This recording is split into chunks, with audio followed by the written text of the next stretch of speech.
Welcome home. We are WNST, AM 1570, Towson, Baltimore. We are Baltimore positive, positively getting up on the holiday weekend this weekend. We're going to have no football. We've had our cuts. If you're on the WNST Tech Service, brought to you by Cole Roofing and Gordian Energy. You got those cuts on Tuesday evening as they happen.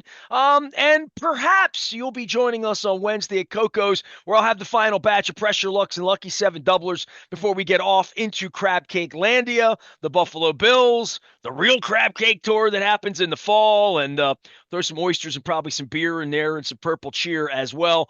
But in the meantime, don't tell anyone. They're still playing baseball. And Luke Jones was down at the ballpark on Tuesday night.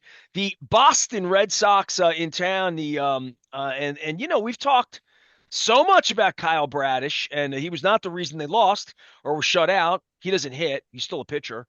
Luke Jones joins us now. He was at the ballpark, and I guess this is the end of the busy season for a couple of 5-10 days, right? Like to the middle of next week, if anything weird happens over the weekend. But between Ravens cuts and the Orioles, and now Bradish is back, and everybody, Basayo's not only up, he's signed for the next 8 years. So like we ringing out everything that's going to happen with baseball. The only thing that's going to happen is they're going to play these really meaningless games to all of us.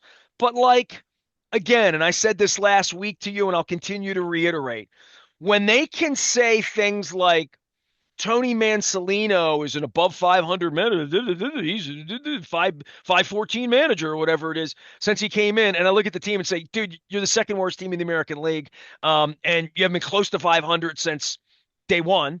And I can look at how bad, or we can look at how good it is in a season where Colton Cowser sitting Mendoza. If he hits 341 in September, it gives us something to talk about. And I guess the Bradish thing really, other than Trevor Rogers and other than the young bats that I'm going to praise Bradish, and you are too, but you're still pissed about their bats. You hate when they get shut out. That this is the story that we're going to sit here and do the yin and yang, right? Yeah, well, I mean, when you're at the point where they are right now, which is out of it, you've been sellers. You have a bullpen that's barely recognizable, let alone talking about whether it's good enough, right? I mean, it's obviously not good enough.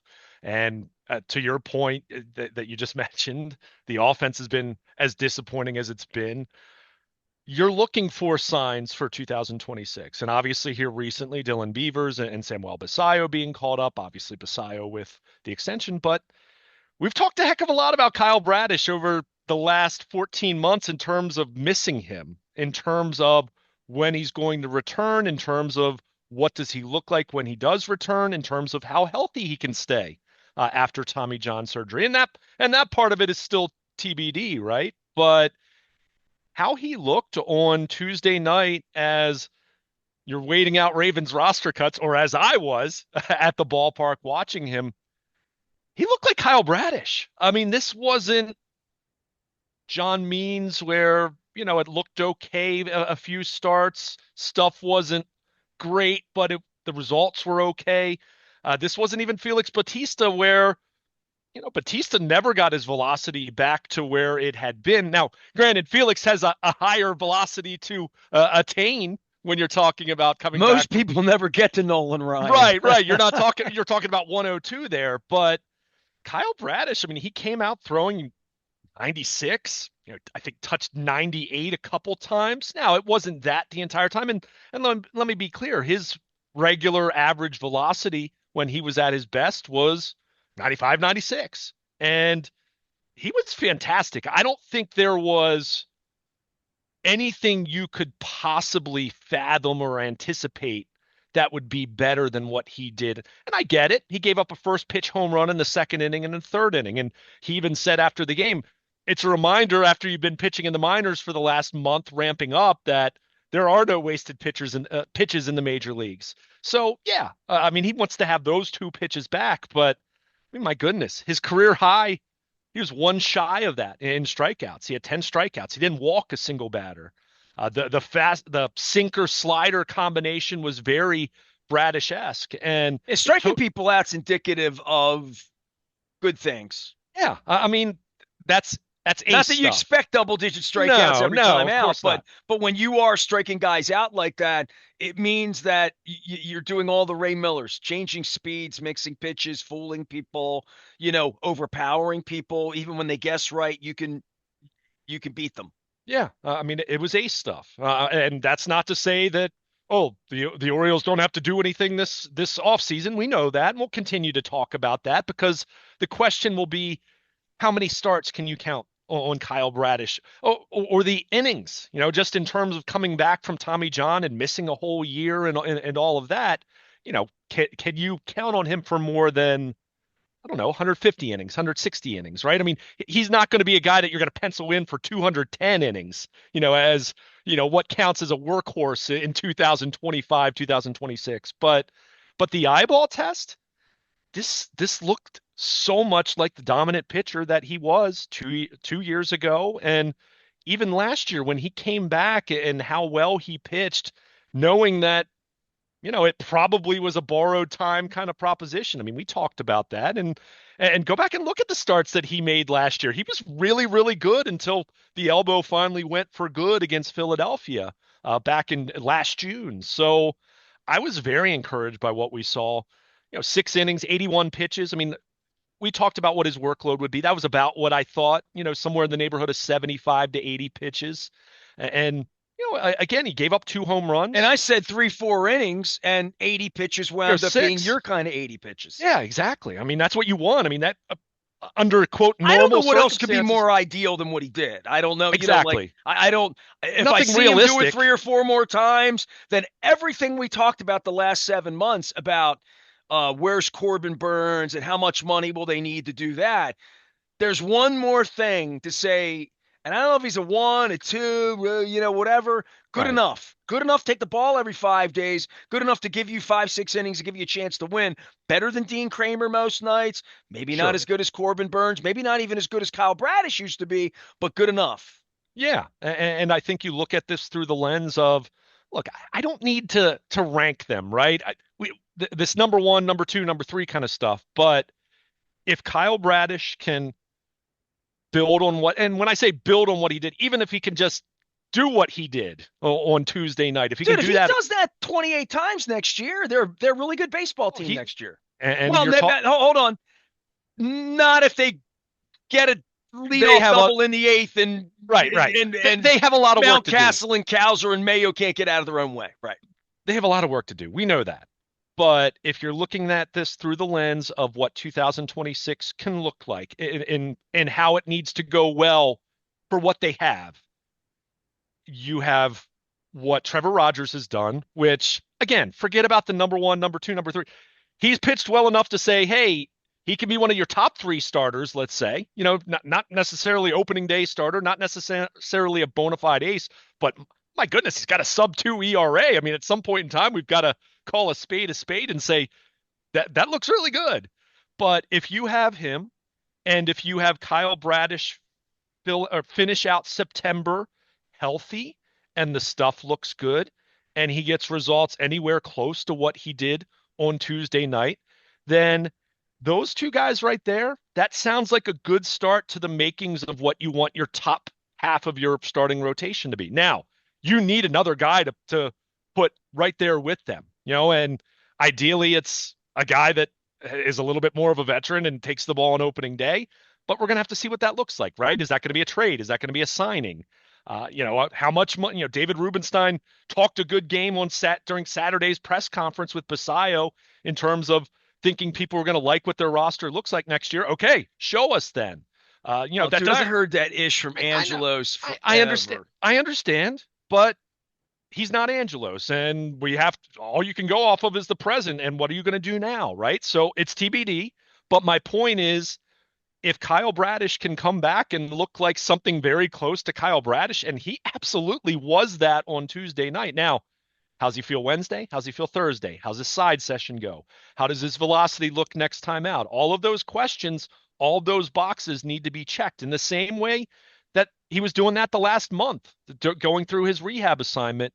But if that holds, then I like having Kyle Bradish and Trevor Rogers as a jumping off point going into the offseason in terms of, okay, you still need to add one more high impact starter at least, and then to me, and at least another back end of the rotation kind of starter to kind of mix with those two guys and Dean Kramer and go down the list as far as what they can have. So Sagano's gone, right? He won't come back, right? probably. I mean, he hasn't been bad. I mean, he's not an ace. He's not a number two. I mean, No, but if he's your Suarez guy and you give him 10 million bucks next year to pitch a year, right? I mean, it's, I don't think That's what it would look like for him, right? If he wants to play over here again, right? Yeah, I mean, it's not impossible. I mean, put it this way, and I'm just trying to figure what their options are: in-house, sure, out of house. sure, Out of sure. house, they'll have money, Mr. Moneybags, and they have young guys they could trade, and that's all stupid conjecture.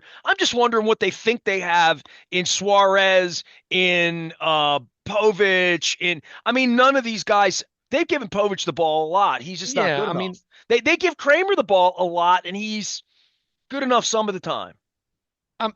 I'll continue to say, Dean Kramer, if they had 5 Dean Kramers this year, not saying they'd be leading the East or anything like that because of everything else that's gone wrong and all that, but their starting rotation would be in a heck of a lot better shape than he's it's been taking the ball every fifth day. Let's He's start with that. He's Just a league being average able- starter. He's a league average starter, 30 starts You is need different than Corbin Burns for 12 games and his arm falls off too. Sure, no At any question. price. It doesn't matter. Somebody's got to go out and start the games next year.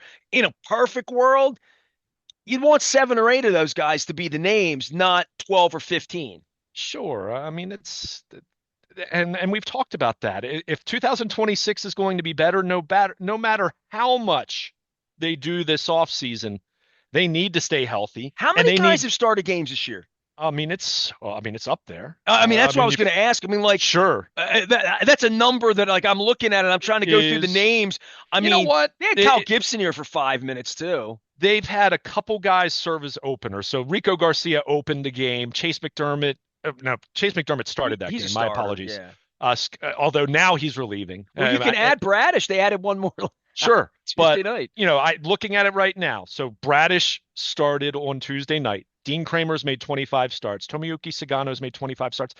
Sagano has a 4.06 ERA. Nestor, if on March 15th, if I had told you what his total numbers are, right? I mean, obviously he had that stretch earlier this summer where he had a 5-week period where it was bad.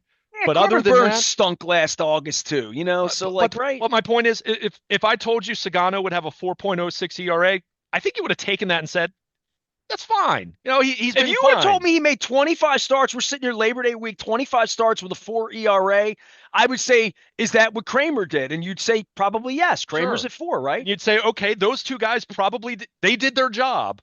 And the problem has been everything else, right? I mean, Eflin not staying healthy, Grayson Rodriguez not throwing a pitch this year, Charlie Morton being terrible the first 5 weeks to the point where there was no redeeming it statistically, even though they were able to trade him then and all that. But the point is, it's been a lot, and so much of it has been bad. And yeah, just to go through, Kramer, 25 starts, Sagano, 25 starts, Morton, 17 starts.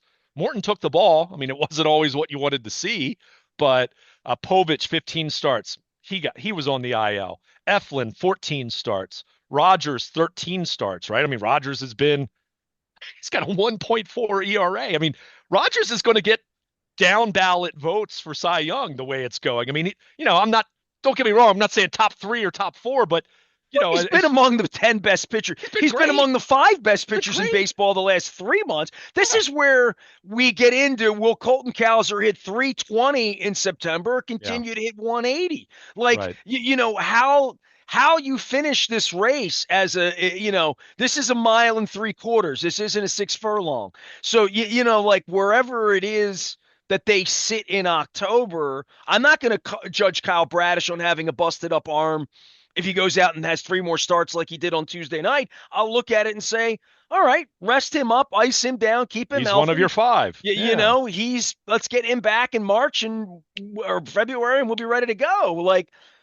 I don't know what all of that is, but we are at the point. It's the first time I've asked you about any of this. First time I've even looked at team statistics in a couple of weeks since maybe the All-Star break to say who's done what on the back of the bubblegum card. I should tell you this because we're doing baseball here. Colts reunions happening. And I know the 1975 Colts aren't sexy to you, but to a young man like myself, That's they're my awesome. first love, right? So I went through all my old tickets looking for my because I'm having some 75 guests on, and I know I want to see. I could only find one of the tickets. I found the Jets ticket from November. They won 52-19, birth through six that day. So Lydell, the whole deal, right? So I'm looking through tickets and I found old Oriole tickets. And I was looking through the old Oriole tickets from 75, 6, 7, 8, 9, and I'm seeing what games we had. Dude, my parents got the Chesapeake Cadillac box seats against the Oakland A's, Vida Blue, Blue Moon Odom, Palmer, and Reggie in 76 too. I was looking at lineups and stuff like that. So I'm looking back at all of this sort of old minutia, but the one thing I saw is how many games did Doyle Alexander start that year? Rorick Harrison started for the other team. So I'm looking at all the starting pitchers, and it just 40. stands out to you when you see Jim Palmer in a 40 a starts. Yeah, I lousy mean, year in 75. My dad was calling him candy ass back then. I won't tell him that if I ever have lunch with him, but this is 50 years ago now. I go back and say, well, somebody only started 14 games that year. They must have just called McGregor up, or where was yeah. Denny Martinez? Or, I had forgotten that, like certain pitchers had even pitched here, Rudy May. So I looked through all of that, and we're at the point where we have a really meaty piece of what their pitching has looked like this year. That if you come in and I had been dead the last 5 months and just looked at it, I'd say, I'd look at some of these pictures and I'd be like, oh, the Morton thing didn't work out real well. But the I see why Sagano they're in thing, last place. Yeah, yeah, I but mean, of all the things that worked out, the Japanese pitcher who's, my age, yeah. uh, your age, has been okay. And again, to your point, if it's not him, who are they going to sign next year? Who we're going to look at Labor Day and say made 25 starts, pitched to a 4 ERA, had made 25 starts, pitched to a 4 ERA, made 25 starts and pitched to a 2.7 ERA. I hope that's Bradish. Made 26 starts and pitched to a I'm trying to be nice here. 2.8 ERA, Rogers. If you got something, if you got sub threes out of those two guys, you're going to guarantee me a year from right now, we're going to talk about that. And you could fill the rest of the rotation out with something that's not Charlie Morton or Kyle Gibson. I mean, to This is where me, we stop, and then you start bitching about them not hitting the ball, well, right? I I mean, mean, because that's the story of the year is that they haven't hit the ball at all, anywhere, and they move the fence in. I mean that's a big part of the story. I mean, obviously the injuries, obviously the pitching hasn't been good enough, right? I mean, we know that. I mean, we were talking about that before the season started, right? So that to me wasn't the surprising part, but the most relevant part of this moving forward is absolutely their offense being as underwhelming as it's been, right? Where you say, okay, and let me be clear, if you go back and look at what Gunnar Henderson's stats have been since second week of June, something like that, the last 2 months, he's been really good. Now, he hasn't hit the long ball to the degree that he did last year, but the numbers look really good overall. And we talked about this, the rib cage and spring training. How much does that zap you of your I'd power? like to think they're going to have a healthier version of a I'm not lot of worried. these guys Right. next year, and that's going to be But mandatory. Because if they're all going to go on the IL and they're all going to get hurt and of they're all going to course. I have mean, this, and Rutschman's going to stink, that's why I and want to look at Basayo's going their to follow along in that pathway by being hurt, banged up, whatever it is, it is a lot. It's a that's grueling thing. You're in the middle of it. You've had a press pass the last 20 years. I haven't, but that's the first thing that hit me as a young man covering baseball, getting to know Brady Anderson and Mike Messina and Ben McDonald is just how fatiguing it is this time of the year when is. Cal Riley slows down his home run stroke because he's a catcher and he's He falling still apart. hit and he still hits 50 home runs. I mean, what a story that's been. But he hit But 40 in the first half. He didn't hit 80. right. But yeah, I mean, look, I mean, I was in Owings Mills for Ravens practice on Tuesday. I got to the ballpark early, and what do you see? You see Jordan Westberg and Adley Rutschman out on the field with the strength coach going through some rehab stuff. I mean, look, one of the big things they need to look at this offseason, and it's not going to be a big thing in terms of garnering any headlines, but they've got to look at their strength and conditioning. Now, keeping pitchers healthy, good luck with that, right? I mean, that is an industry-wide crisis, right? That's why, to your point, you do need volume. That's why, no, you can't just look at it in terms of, hey, we've got Bradish back and Trevor Rogers is awesome. We're good. No, they need another guy to go with those guys in terms of what you think of as, forget about one, two, three, let's just say top half of the rotation, right? Someone to put with them, at least one guy to put with them. And to me, you're going to need at least one veteran guy to at least put into the back half of the rotation conversation, right? And that's assuming, hey, the guys that you have are healthy, and so you have all that, but the injuries, strength and conditioning, the hamstring injuries they've had, the oblique injuries. I mean, Adley Rutschman's had an oblique strain on both sides now. What is going on with their strength and conditioning? What is missing? What is, is it just strictly bad luck? I'm I'm apt to say no, that there's some gaps or something needs to change or be tweaked on that front because they've just had a ton of that stuff. I mean, think about how the hamstring injuries they've had, Nestor, where look, hamstring injuries are a part of the game, right? I mean, we're going to see Ravens players that are going to have some hamstring injuries as we get into the season and miss a couple games, but they not only have they had so many hamstring injuries, they've had hamstring injuries where guys missed 2 months. I mean, Ryan Mountcastle missed 2 months with a hamstring injury, right? I mean, these aren't 10-day, 2-week variety hamstrings. These have been moderate to major hamstring injuries that they've had. So that shouldn't be happening as frequently as it is. And that tells me that either your guys are not as fully in shape as they need to be. There's something in your strength and conditioning that has been overlooked or not emphasized enough, right? I mean, and let me be clear, I'm not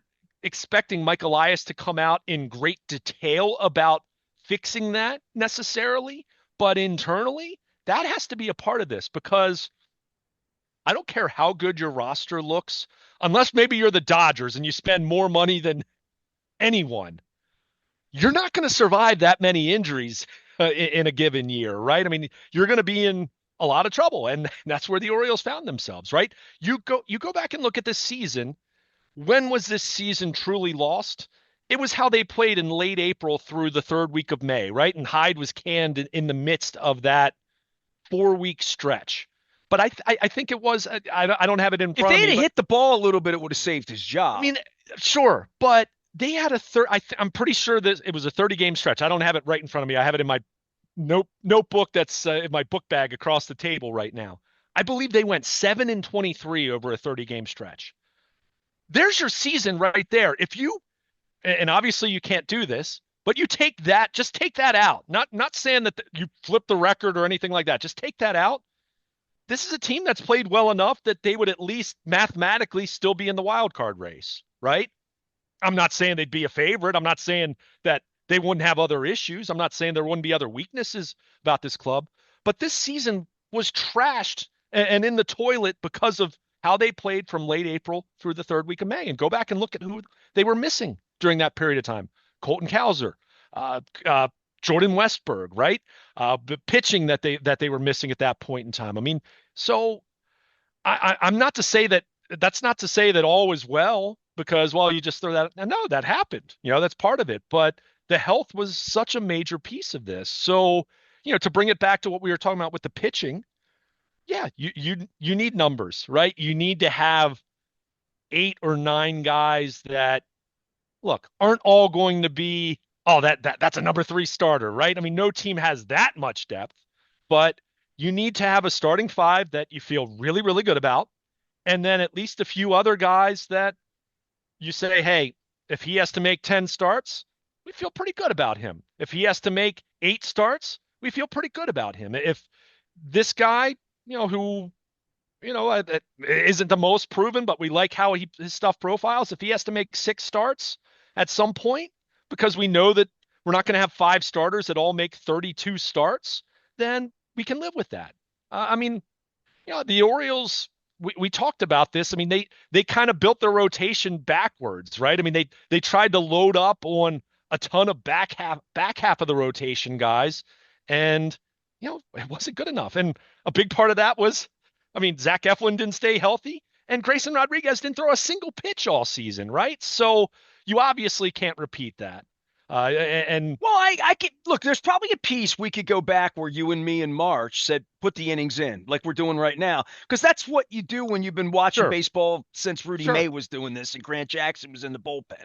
You know, you're like, where are the innings coming from? I know how many games they're going to play. I can do 162 times nine, and especially when you don't have to do 14 and 15 inning games anymore, right? yeah, I mean, they might as well start playing softball games on the doubleheaders, play 7 inning games, yeah. right? They Like did that during COVID, remember? I'm aware. I'm aware. And putting the guy on second base and Yeah, all of that, a lot of that has shortened up what they need from pitching, which is what blows Palmer's mind, throwing 300 innings in a year and saying, look how many innings do we have here? How many yeah. 34 pitchers are we going to need this year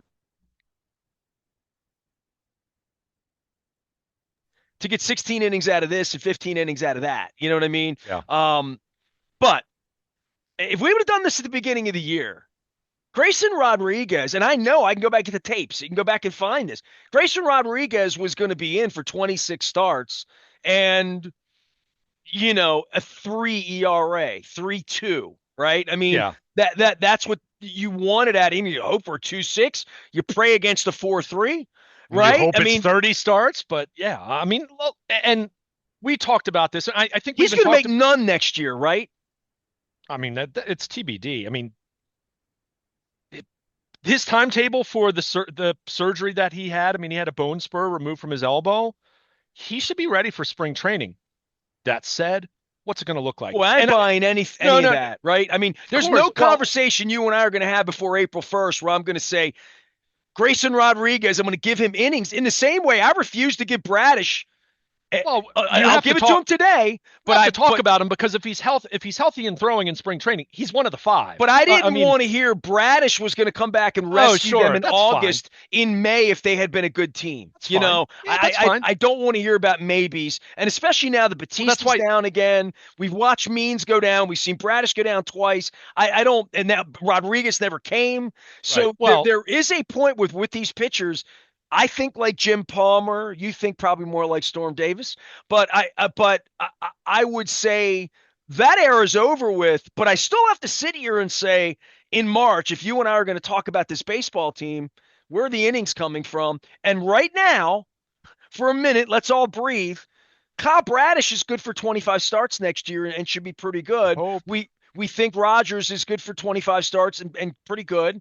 Hopefully 31 starts, right? I Hopefully mean, 32, but right? Yeah, but I'll give you 10 days out with dead arm and a stiff sure. period this and that 15-day Tweaks that and tweaks a something hamstring, whatever. happens and I slept the wrong way, whatever it is, right? Had to skip a start. Tendonitis, whatever it happens to be. But I'm just trying to get to where they have four guys that can give them 25 starts and then figure the rest of it out. And I think you throw Kramer in there. Now, I'd like Kramer to be at best my fourth best starter, right? I'd like him to be my number five, right? I'd like a scenario where you have enough pitching pop that Dean Kramer becomes your long reliever, right? But you also have to be practical and realistic and understand one, until Mike Elias and this ownership group goes out and spends that kind of money to go get that volume of pitching, it's I don't want to say it's a pipe dream because they'll go get pitching, but what exactly is it going to be? But I will also say there is no planning for what happened with Grayson Rodriguez this past year, right? I This team could have re-signed Corbin Burns, and you know what? Their trajectory would have been very similar to what it ended up being, right? I mean, okay, maybe April or May would have been a little bit better. Corbin Burns hasn't thrown a pitch for Arizona since what, May, or what, early June, whatever it was. But the point is with Rodriguez, they certainly miscalculated in saying he's going to be our ace. He's going to replace Corbin Burns. I mean, we were disagreeing with that mindset in February before they even got to spring training. However, you can't plan for a guy not to throw any pitches, right? I mean, so Grayson Rodriguez not throwing a pitch was catastrophic. Zach Eflin only making 14 starts. That's catastrophic for you, right? So they are going to have to go into this, and there has to be some projecting of what you're going to expect from guys. Now, as I said, I love Kyle Bradish. Kyle Bradish, when he's healthy, he is absolutely an ace. Not in the way that you think of an ace that someone that's been done it for 8 or 9 or 10 years, right? But in terms of just what it looked like on Tuesday night, Tony Mansolino made the comment that he was talking to a couple of the other coaches in the dugout as Bradish was just warming up. He said, that looks a little different, doesn't it?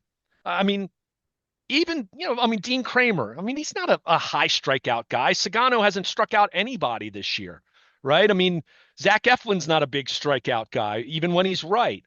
Trevor Rogers, as phenomenal as he's been, he's not a guy that is going out there and striking out 10 or 11 every start. He's been much more, command and first pitch strikes and getting ahead and not walking people. He'll strike some people out. I'm not trying to be dismissive of what he's done, but Bradish at his best is what we saw on Tuesday night. He strikes out 10 in 6 innings, right? That's Scooble kind of stuff. That's Garrett Crochet kind of stuff right there. So how many starts can he give you next year? TBD, right? For me right now, it's how does he feel Wednesday afternoon when he gets to the ballpark? How does he feel on Thursday or Friday when he throws his next bullpen? What does the velocity look like his next time out when he's on the road pitching, right? And that's not to say that it's going to be perfect, but stay healthy, right? Get through September, make every start that the Orioles want you to make in September, and go into the offseason with a normal offseason, right? Where he can rest, to start out the winter and then start ramping up in January. That's what most of these guys end up doing. And then feel good, pain free. Keep in mind, again, he was terrific with his elbow being in the state. Well, it's one of those things you can't year. wait to see him pitch again.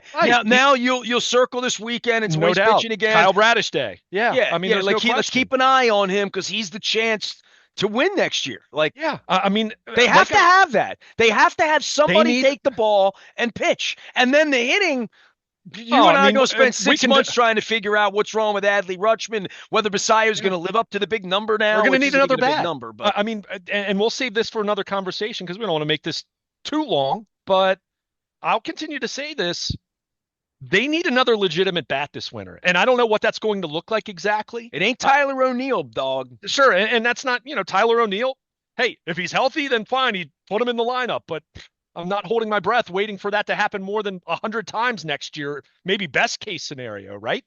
But they need another legitimate bat. There's no question about that. Well, this is where the awakening of Mayo, the awakening of Holiday and I want to see when Jackson Holiday becomes George Brett or Joe Morgan, when Gunnar Henderson legitimately can be Alex Rodriguez and put those numbers up at shortstop, when Kobe Mayo can at least do what Ryan Mountcastle did on his best day at first base, or Santander. But you're talking about Santander numbers, and dude, did we take that guy for granted like we took Nelson Cruz for granted, like we took pre-ADD Chris Davis, right? Dudes that can hit 290 and hit 38 home runs and drive in 120 runs, that's just not that Eddie Murray stuff's not normal. No. And when you let a Santander go or let him age out or let him contract out or don't give him $100 million, I don't know how you replace that. You get desperate looking for Tyler O'Neill. Yeah, look, there are going to be bats out there, especially if, whether they're willing to spend money or if they're willing to make a trade, right? There are bats that can be. By the way, have you seen what Ramon Laureano's done for the Padres? He's been their best player. Now, of course, they have Machado. Of course, they have Tatis, right? He's not their best player overall, but over the last month, he's probably been their hottest hitter. He's been fantastic for them. He's hitting 330 for them. He has 1,000 OPS for the Padres right now. He's hit 6 home runs. He hit a grand slam on Tuesday night. We're going to be looking at that. You know what Buck would say? They could have had diver. I need some pile divers, They could have had him next year. So we're going to be looking at that. And look, that's not to say that the trade that they made with the Padres and the pitching prospect that they got, who Boston Bateman, who's now one of their best prospects in their system, but is not going to be pitching for them next year. But we're going to look at that because it's one thing to talk about the rentals, but Ramon Laureano could have been on this team next year. I'm looking to see if Mike Elias is going to be running the team in 40 days. Because I think he is. But all that's signs the most point important to, thing. Yeah. Who's going to run the place? Who's going to manage the place? Who's going to pick the donuts? Who's going to pick the ingredients? All signs are pointing to that.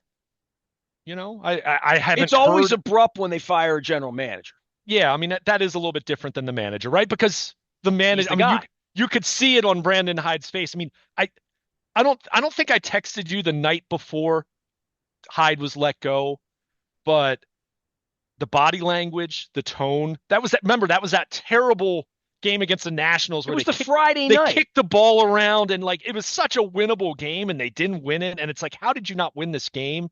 And let me be clear, I wasn't planning and anticipating the axe to fall that next day because for one, I was planning for getting ready to go to my niece's birthday party, but it felt like the end was near. Like it felt like this might happen in the next week. Like that's how bad it felt. General manager, I don't know if there's ever because the general manager's now isn't front facing in on a daily basis like a manager is. But yeah, but all signs are pointing to that, right? I mean, and I'm not even saying whether it's right or wrong or what they should or shouldn't do. I think that's what's going to be the reality of it. So, what are you going to do? They absolutely look. I love that Dylan Beavers is here. I love what Dylan Beavers has done in this early, this small sample size. I like what Jeremiah Jackson has done in his opportunities. He to me looks like he could be a nice bench piece for you next year. I want to see him play a little bit more infield because they've thrown him out in the outfield. It's like, hey, learn how to play right field, and he's an infielder by trade. Well, it just goes to show how little regard they actually have for what's really happening on the field at this Oh, point. right. It's tryouts at this point. It is. I mean, but that's why what Kyle Bradish did on Tuesday night was so meaningful. It wasn't about, oh well, hey, the Orioles can win a few more games in September. I don't care about that. Also, beating teams that are trying to win. Sure. I mean, you want to be competitive in that regard, but this is all about projecting out for next season. And Kyle Bradish was a great sign of that. But yeah, their offense. I mean, you made mention of you'd like Gunnar Henderson's numbers to look more like Alex Rodriguez, and noted, right? I mean, I understand the point you're making there. Heck, I take a few more of these guys looking anything close to what Gunnar Henderson has it been even in a down year. I'd take that from two or three of these other guys, Hit some right? doubles for crying out loud. Draw a walk. I mean, Have a good at bat. and I don't want to pick on him because he's still in his age Hit the 21 ball. season. Don't strike out. I don't want to pick on him because he's still in his age 21 season, and I still project good things for him moving forward. But Jackson Holliday's really fallen off here over the latter portion of the summer. Well, he's a 21-year-old kid playing. What's he? 115 games in. How many games has he played? He's played 123. He's played all but what? They've played 132 games. He's at 120, and you know why? Very early in the season, they were still resting him against left-handed starters. Remember that's why he's been an everyday player since about mid-May, right? I mean, he's played all but he got a few days ago. He got they're riding him like a horse. And that's also guys get tired. That's also part of the maturation process, though, for a young ball player. Like it's a 162 game season. No, you don't need to be Cal Ripken and play every single inning of every single game. Why don't you hit 320 in September and we'll all say good things about you in the offseason. But you've got to post up, and I need you to play 150. I mean, look, if that burden's too great, then you shouldn't have been 1-1, right? I mean, it's that simple. So, and TBD, right? I mean, Adley Rutschman is looking like a disappointing 1-1 at this point in time. Certainly not 6 years later, it's obvious they should have drafted Bobby Witt, right? I mean, and there were some people who thought that at the time, but what would happen to Gunnar? Sure, right. I mean, and you never know what changes whenever that happens. They could have traded him for Scooble. Yeah, who knows, right? So, but you just look at this, and Kyle Bradish looking like the way he did on Tuesday night, that was great. I mean, that was outstanding. There couldn't have been better there. If you have him and Trevor Rogers, understanding Trevor Rogers isn't going to continue with a 1.4, but let's say Trevor Rogers next year can be a 3 ERA pitcher. I mean, that's still number 2, number 3 kind of stuff right there. If you have those two guys and you can pencil in those two guys for 25 plus starts, to your point, something's going to happen, right? I mean, someone gets skipped, a little bit of fatigue, whatever. If you can do that, and then Dean Kramer does what Dean Kramer does, which is, you always talk about replacing it, but he posts up for you. He gives you innings. He's league average, which even the best teams in baseball, when you're talking about playoff rotations, your number 4 and your number 5 are league average type guys, right? I mean, that's kind of how it works. So there's three. All right.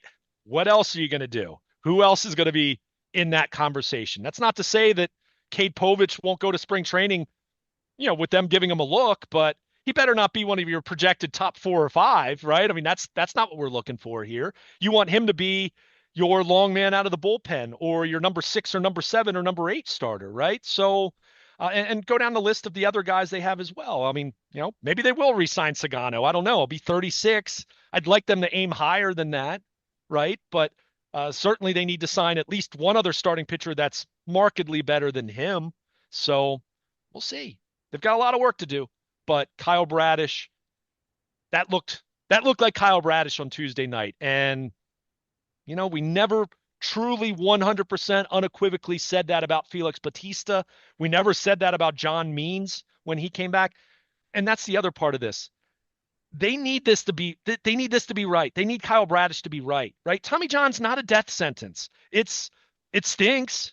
You hate it because a pitcher misses a year plus, but the return rate's really high. Give it to me if I can go 6 and strike out 10 on Tuesday night. They need this to be the one that is pretty seamless. They need this to be Kyle Bradish comes back and is Kyle Bradish. And Tuesday night was a great first step in that happening, but obviously a long way to go. And hopefully he's feeling good here. And to your point, looking forward to seeing him pitch again in 5 days. Is that good news out of Birdland? Did we just do a good news Yeah. segment from a last place team? Luke Jones is here. He is Baltimore Luke. We're going to get after the Ravens as well here this week as we get up really ready for Buffalo. We got Labor Day happening around here. We are really proud of our new sponsorship with GBMC. I'm going to be doing a whole lot of not just men's health issues, but just health issues in a general sense. They have corralled me. I've had 3 people shame me about the colonoscopy thing this week. You can be the 4th, Luke, now that you're over 40. So you can beat me up a little bit. I will be getting all of that done. Not next week, but maybe the week after Buffalo. I'm making my appointments. I'm trying to be a good doobie around here. My thanks to Coppin State for sponsoring us as well as we now enter a school season, a Labor Day. It is a big, big football season ahead. I know we just did baseball around here. We won't be doing so much of that in the offseason. It will be all things Buffalo and go time next week. I'm Nestor. He's Luke. We are WNST, AM 1570, Towson, Baltimore. We never stop talking. Baltimore positive.